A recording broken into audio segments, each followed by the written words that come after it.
1 year ago, I refound my long-lost OCs that were part of my first ever story that was a generational legacy royal fantasy, to sum it up, basically. And these OCs were Luna and Eloi, who were 3rd generation. I have now taken them out of that original story, and now I have made them into a separate story, and I have been working on it for a year, and I think it is time for the revamp video. And not necessarily a redesign, because they kind of still look the same, just the story is different.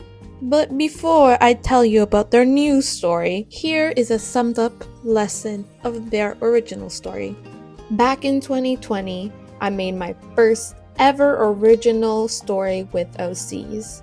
This story was fantasy, it had fairies, and it was majorly inspired by Star vs. the Forces of Evil. And it was almost kind of like a ripoff, but not really. Anyway, it was very much generational, the first generation being of a character called Candy, and then Nova, and then her daughter Luna. So Luna is 3rd generation. These fairies were, instead of the butterflies like in Star vs. the Forces of Evil, they were sugar plum fairies, although they had absolutely nothing to do with sugar plum fairies, really. Just the wings. Anyways, Luna's original story is kind of taking place in the early 1800s. She is the youngest of 3 sisters. Her eldest, who was the heir to be queen, gave up the title and left. And then her middle sister was already in an arranged marriage, so she couldn't be heir either. So Luna was the only one left, and then made heir to be queen and started preparations at an early age. She was always kind of the free child, being able to do whatever she wanted because there weren't any responsibilities on her. But now her mom has put everything on her all of a sudden, and she doesn't like it. And that was the start of Luna and her mom's complicated relationship. Luna she has a backstory, but I never really gave her a proper story because it was kind of boring compared to the last 2 generations before her that were filled with fantasy and fights and war and royal cool stuff. But with Luna, it was basically all I had planned for her was she had like a weird love life because she had been dating Eloi, who was an angel in this world, who was like who her mom wanted her to marry because he's a very nice, polished, and also royal. And Eloi did later become her husband, and they had 2 daughters, Pumpkin and Venus, who are 4th generation. But at one point, I did make her cheat on him, kind of. And like she has a daughter with this other guy, Estella, I think. And then at one point she was frozen in crystals for some reason with Estella, which is basically just the story of Eclipsa from Star vs. the Forces of Evil. So you can tell I was very heavily basing it off that, and I was not hiding it at all. But basically Luna doesn't really have a story, and it's pretty messy. Now in June of 2024, I found these characters again, and I thought of a new story for them. This story would now take place in the real world, in Mexico City specifically, because I always saw Luna as being Mexican, even though it didn't really work for the story I had before in the Sugar Plums, because the Sugar Plum story was in a different dimension and it was fantasy, so it didn't make sense. At this point, I had the sun and moon stuff going on in my brain because, you know, obviously Luna was the moon. She had moon cheek marks, like, you know, the butterflies did in Star vs. the Forces of Evil. The moon was kind of her thing. So I saw Eloi, oh, he's the sun. He had an orange streak in his hair. He was all these warm colors, so it makes sense. They're the sun and moon, the sun to my moon, and that's how I came up with the new title. And I don't want to change it because I suck at coming up with titles, and that one just came right away, so I'm keeping it. Now, this new story idea was Luna and Eloi are basically sun and moon gods, And now Nico, who was the other guy, the guy she cheated with on Eloi back in the Sugar Plum story, I gave him a name now. He's Nico, short for Nicolas. He now is some sort of darkness monster. I also had the love triangle idea, but then I also realized I never really enjoyed reading like the whole miscommunication love triangle thing in webtoons or even in like romance movies or something. Didn't know what I was gonna do with that. There was also a whole dream concept, like Luna and Eloi would see each other in their dreams, but they can't see each other's faces, just the back of the body. The dreams they had were in this like starry sky place with a bunch of clouds on the ground with a bunch of Greek looking pillars. In their dreams they had like a sun and moon god outfit that were very Greek. They had these dreams since they were young, but can never figure out why they would have these dreams every night. At first, Luna thought it's because her mom would always tell her stories of the sun and moon gods when she was younger, but my idea was that they had past lives of moon and sun gods that kept reincarnating, and not until they remembered these past lives they could finally see each other's faces in their dreams and figure out how to stop this darkness. And a lot of this stuff didn't make sense. They were in Mexico, not Greece, and it wasn't a Greek god story. So this story concept is good in general, and it has potential, which I used, but some of the stuff didn't make sense or wasn't fleshed out enough. Now for the current story I have right now that I think I'm gonna keep, and I'm just working on it, and it has been in my brain properly since January of this year. Now let's start with Luna, who is our main female character. Luna now is 17 years old in the last year of high school. Of course, I kept the sun and moon concept because, like I said, I was not changing that title. But now the god and goddess concept is gone. The past life thing is also gone. Instead, I'm thinking this sun and moon are celestials. They're not people, but they are powerful forms of light for the universe, and they are protectors. Basically, every generation they choose a new child to be the sun or moon gifted. And these gifted people will now, once they grow up a little bit more and learn their powers, are now supposed to beat the darkness, which wants to get rid of all light. Luna, of course, has been chosen to be the moon gifted, and the way they are chosen, I'm not really sure. At first, it was she's playing in her grandparents' ranch at nighttime outside alone, and she looks up at the moon and this random piece of moon rock just comes flying at her and hits her on the head, and then cuts her open slightly, and the magic just pours in. But honestly, that's a little bit specific, and it's kind of odd, but at the same time, I don't know what better to do. Then I thought just like some sort of beam of light, and I don't know. I need ideas. If you have any, tell me. Just basically, she has to be able to pass out. That's what the rock was there for, to hit her hard enough on the head she passes out, because later she's in the hospital. Now, here's on the backstory of Luna. Basically, she was gifted these powers. Her family doesn't know how she got hit on the head or what happened. They just think, oh, she slipped, you know, like the 6-year-old child she is. But basically, after maybe one day or a few days after being in the hospital and being back home, she throws a tantrum. Once again, she's 6. This is what they do. She starts crying or she's angry, and all of a sudden, these blue moonlight waves come out of her, and her family is freaked out. They don't know what's happening, they don't know what that is, and they don't know what's going on with their child.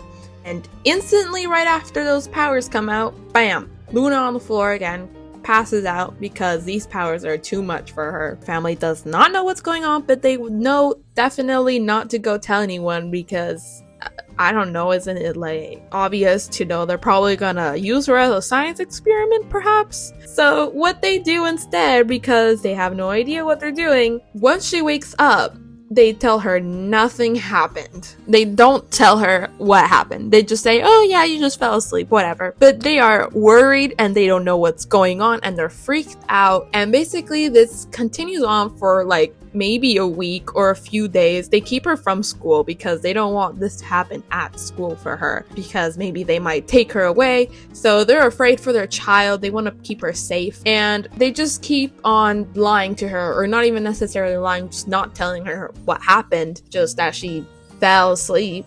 And basically at one point, maybe they take the risk of going outside to the park to play, and her mom, who, you know, in the original story was Nova, now her name is Natalia.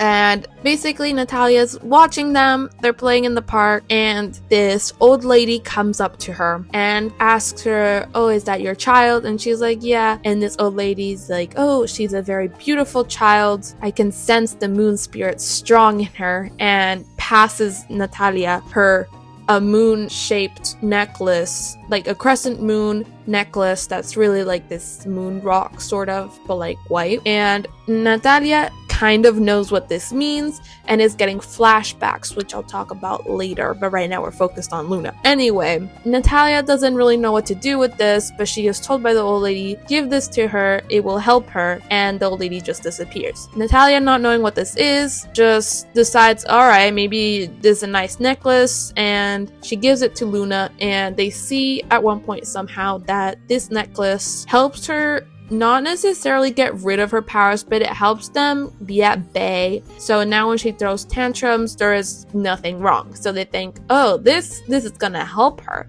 If she keeps this on, she won't have these powers. So basically, she tells Luna to wear this every single day, and Luna just assumes, oh, my mom thinks it's pretty on me.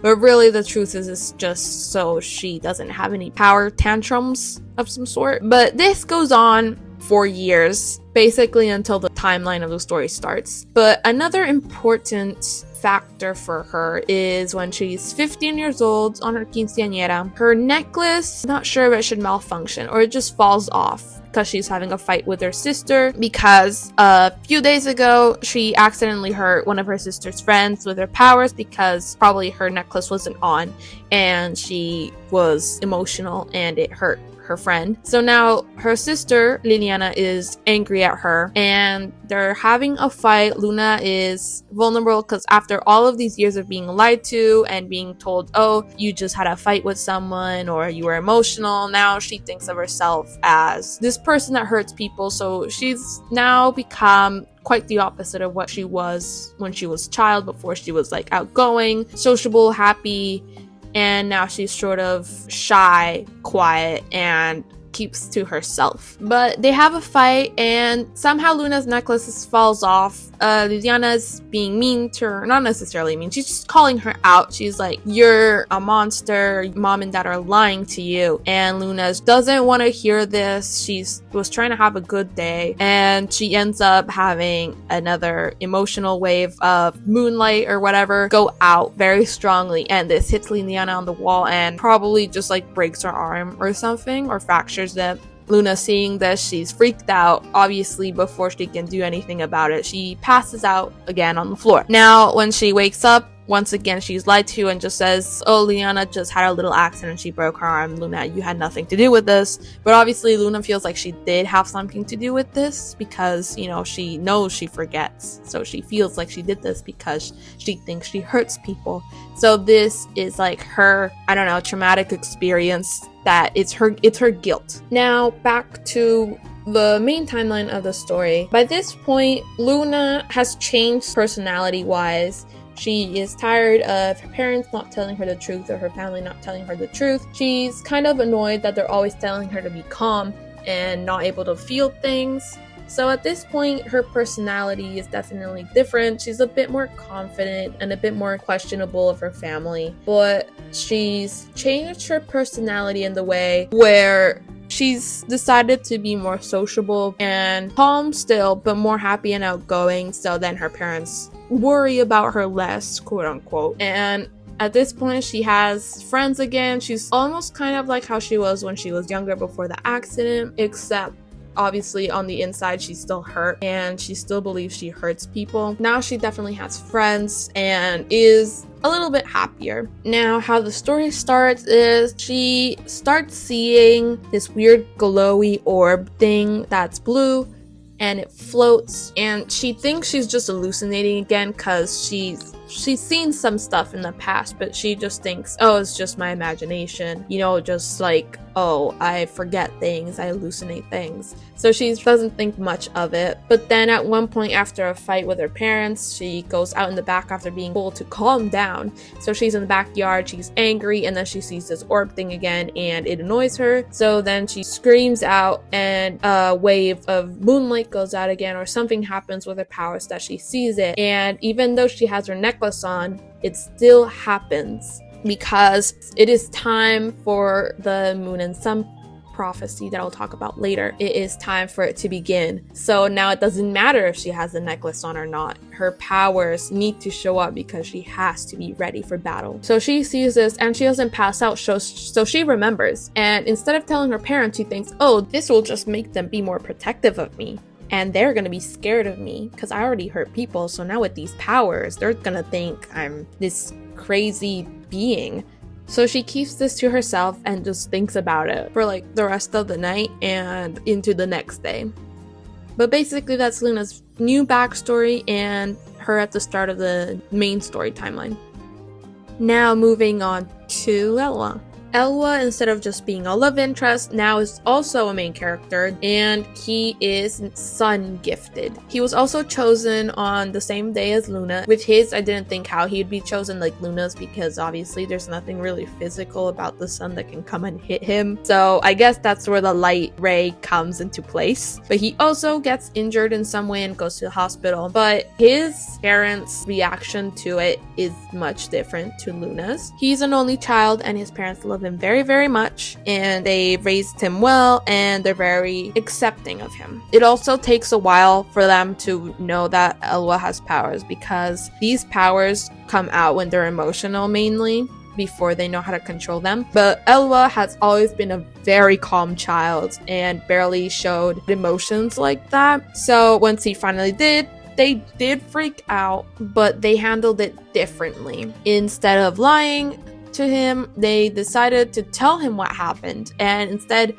they kept him from school as well, but instead to help him and to research what was going on with him and to learn what was going on with their child. They didn't know what this was, they didn't find really much on it, but they decided to help him control his powers and how to be calm and control his emotions basically. But for him it wasn't too hard because, you know, he was already a very calm kid, so it was pretty easy for him, and he basically was trained by his parents how to use his powers too. They didn't know what was going on once again, but it helped a little bit. And for the rest of these years before the main story timeline, his parents are very supportive of him and they help him, and I'm still gonna keep that dream concept too, except Luna has nightmares about what she's guilty about, and Eloi actually does see this moon girl in his dreams that he's been seeing for years, except he can't see the face properly still. And obviously it's Luna, this goddess of the moon as he calls her.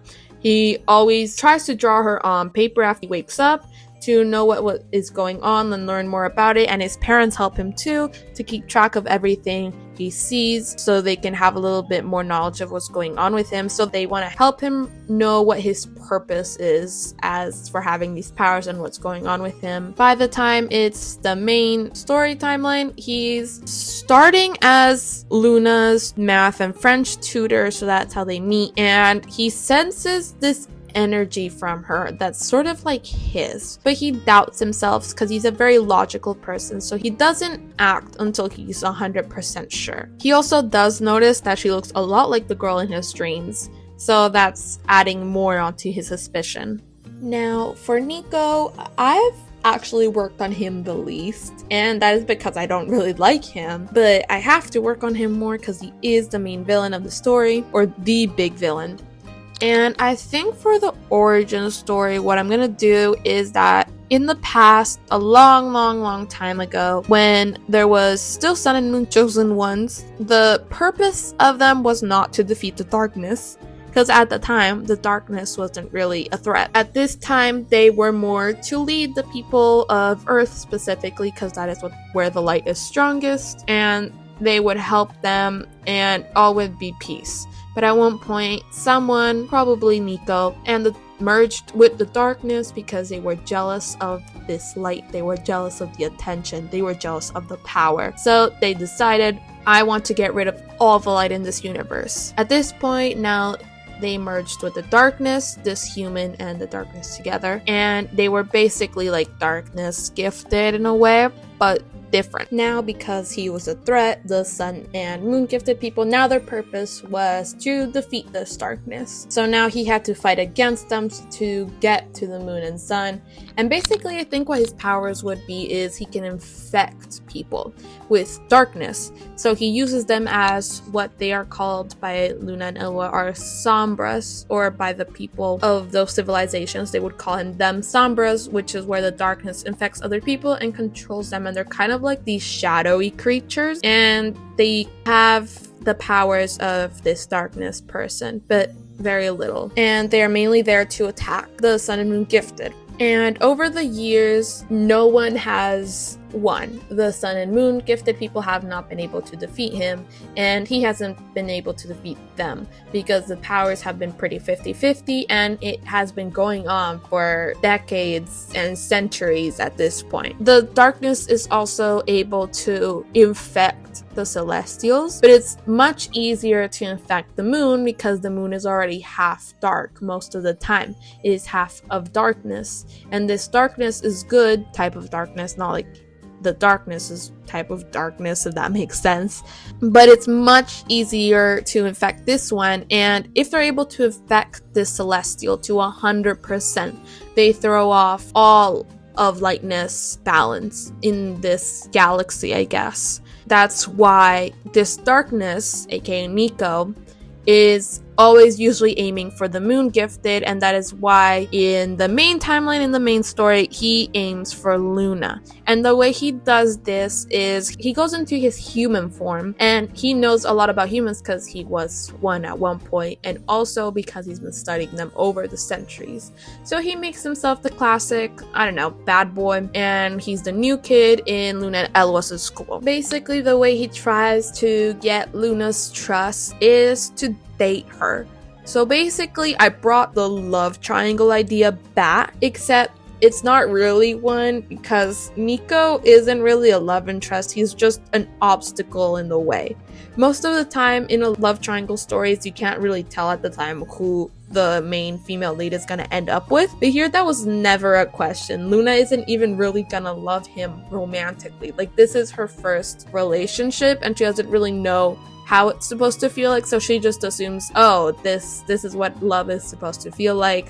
You know, I don't really feel anything special when he kisses me or anything, but like, you know, I enjoy his presence because Nico specifically makes himself act the way Luna likes people to be. So he makes himself have a lot of things in common with her, and they both go to the arcade and stuff, and they have just things in common, which makes Luna, I guess, kind of fall for the trap almost. Although she always has a weird feeling about him, but she always just ignores it, basically. Now that's basically the explanation for Nico / the darkness. Now for this next section, it's basically this character Luciana and the Stellae. Basically, the Stellae is what I'm gonna call it, which is star in Latin, I'm pretty sure.